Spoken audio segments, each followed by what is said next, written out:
Slovensko má okrem hokejového tímu aj mnoho ďalších kolektívov, ktoré úspešne reprezentujú našu krajinu vo svete. Nevždy sa ale o ich úspechu u nás vie. Príkladom je tanečno-akrobatická skupina Argola. Tá v týchto dňoch vystupuje na Svetovom festivale cirkusových umení v Južnej Kórei a vypredáva haly.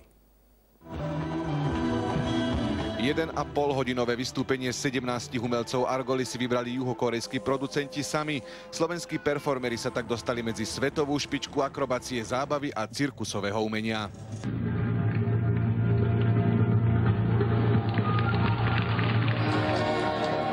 Program, ktorý nazvali 5. element, sa skladá z viacerých častí: ohňovej show, silovej a výškovej akrobácie a mnohých ďalších prvkov.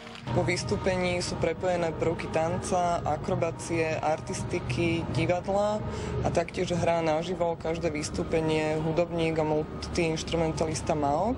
Argola nie je na cirkusovom poli žiadnym nováčikom. Má za sebou viac ako 330 vystúpení po celom svete. Ich umenie videli aj na otváracom ceremoniáli finále futbalovej ligy majstrov, ale aj počas summitu NATO.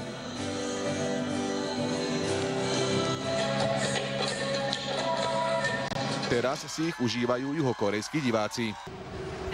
Vystúpenie bolo elegantné a veľmi milé.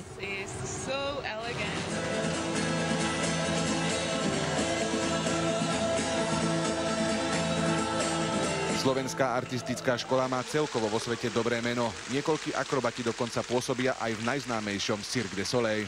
Michael Satmári, televízia Markíza.